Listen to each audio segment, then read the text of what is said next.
Assalamu alaikum wa rahmatullahi wa barakatuh. In this video we will start responding to Dan Gibson's mad theory about the original Mecca.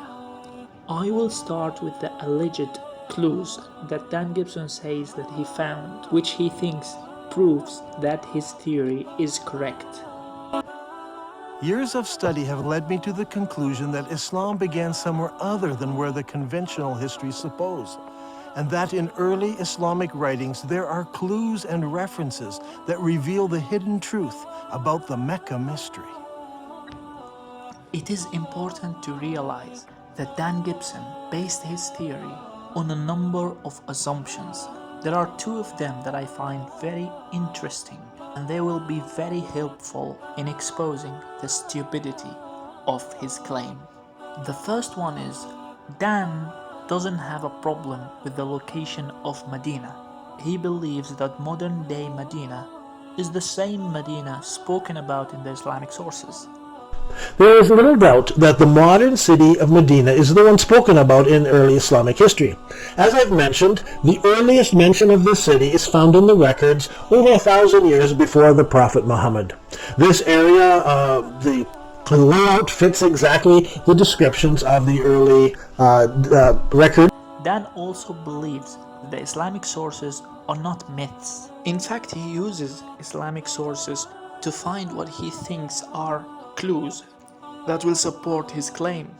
Obviously, there is a great discrepancy between what Islamic records tell us and what the archaeologists have been finding, so the conclusion they draw is that the Islamic records are just fabricated myths. In my years of study, I have become convinced that the early records are not myths, but that they refer to another location that fits all of these descriptions. Keep these two things in mind as we go further in this series. We will revisit them frequently. And now let's begin watching the clues that Dan Gibson found in the Islamic sources, which shows that the modern day Mecca is not the original Mecca. Bismillah ar-Rahman ar-Rahim. The city where Muhammad was born was a major city. It had no trouble in raising large numbers of men to work caravans and march in its armies. Not only did it have a significant population, but it was also an agricultural city. So the claim here is Mecca was an agricultural city. And now he will show us some evidences from the Islamic sources which proves that Mecca was an agricultural city. A description that doesn't fit the modern day Mecca. Let's see the first evidence he's going to provide. The Prophet Muhammad would go forth for his affairs and journey far afield until he reached the glens of Mecca and the beds of its valleys.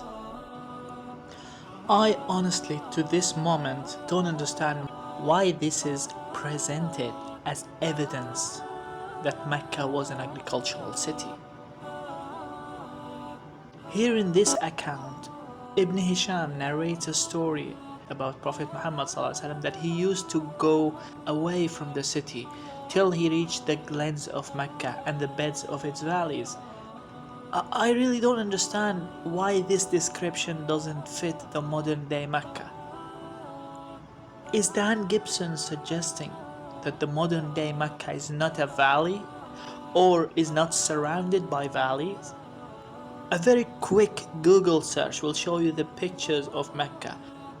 So as expected, the first clue was disappointing because it fits the description of Mecca as we know it today. Let's go and see the next one.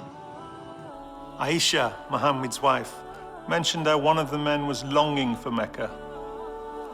Would that I but stay overnight in a valley filled with various kinds of grass? And with this one, the deceptive tactics begin.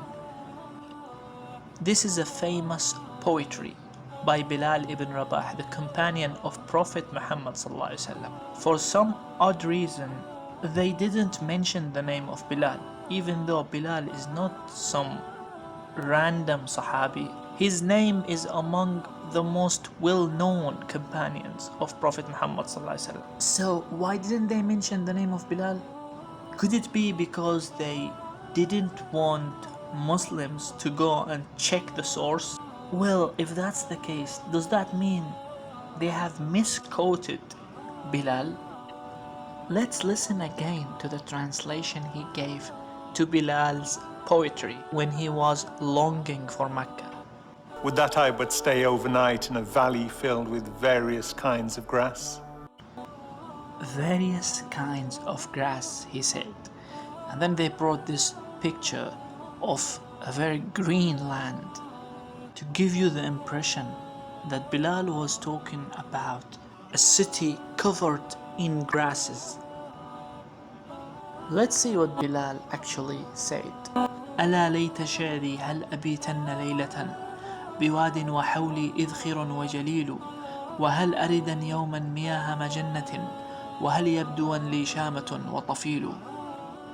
The translation is as follows.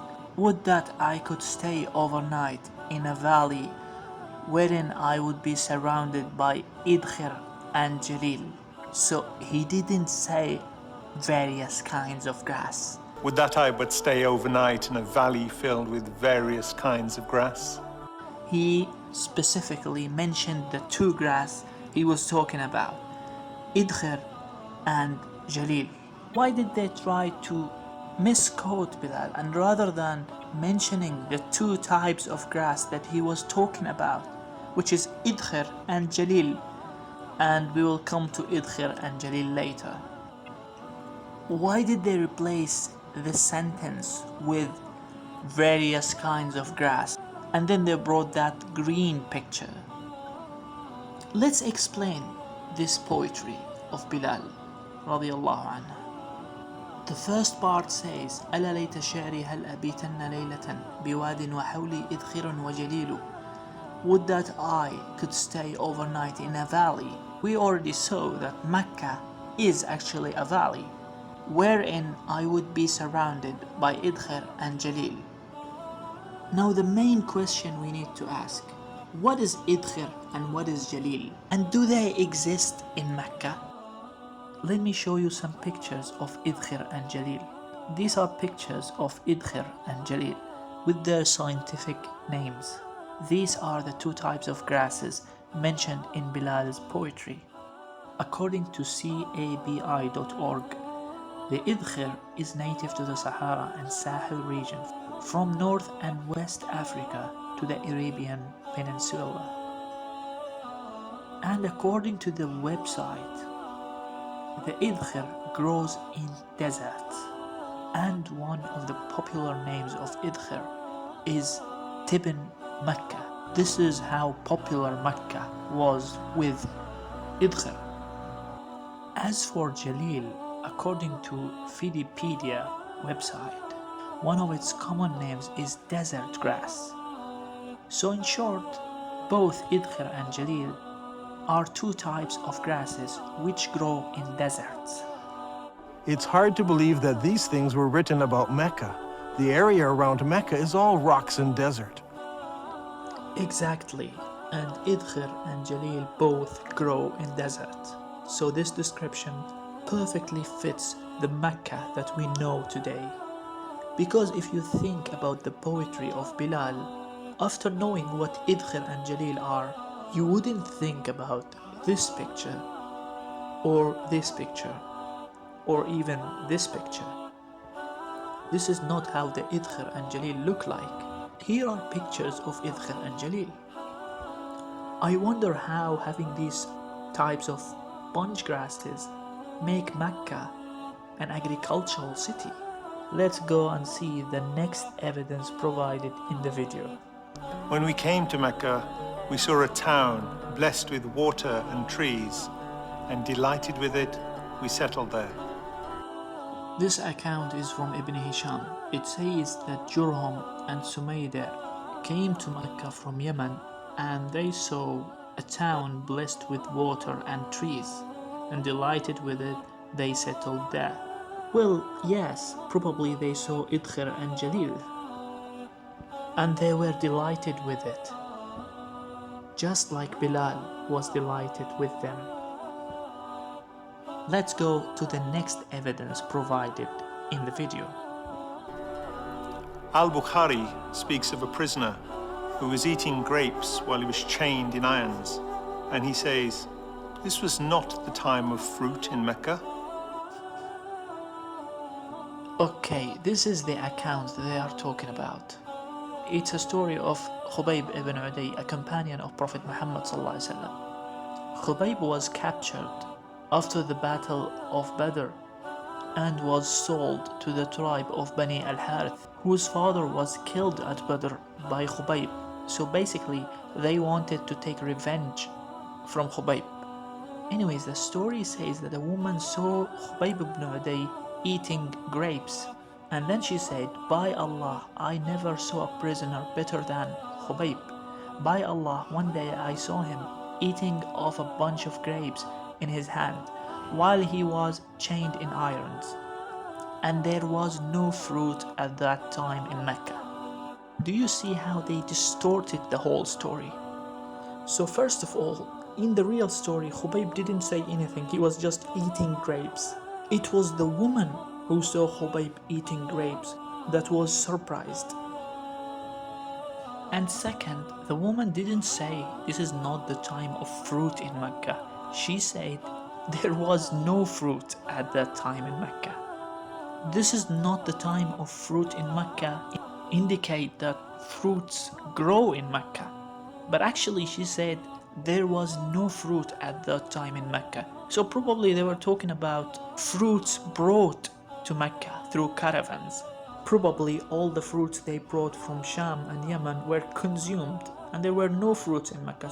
So the woman was surprised, where did he get that grapes from?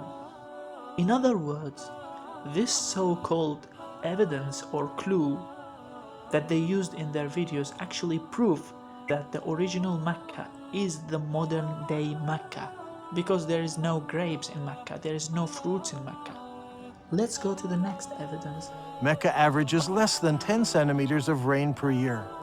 With its extremely hot temperatures and barren conditions, this is scarcely enough to grow any vegetation at all, let alone grow enough food to support a large population. And this is what they call a straw man, because nowhere in the Islamic sources does it suggest that Mecca can grow enough food. We've already seen the story of Khubayb ibn Uday, where a woman said that there was no fruit in Mecca at that time. Next. Yet the holy city of Islam is described as having fields with trees and grass and soil. Well, no. It is described as having Idkhir and Jalil. That's all. You're just conveniently forcing your own interpretation.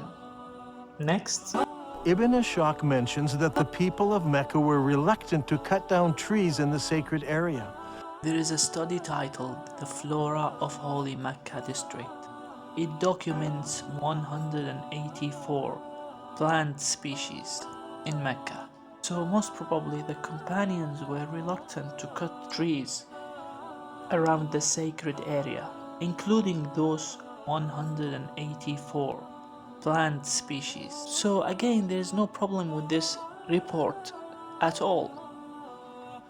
Just like all the previous reports, Dan Gibson is clutching at straws, because none of these so-called evidences prove anything. If anything they prove, it is the desperation of Dan Gibson, having read hundreds of books. That's all he could come up with. And with that we end our video today. See you soon with another video debunking the Petra claim of Dan Gibson. Thank you so much. Wassalamu alaikum wa rahmatullahi wa barakatuh.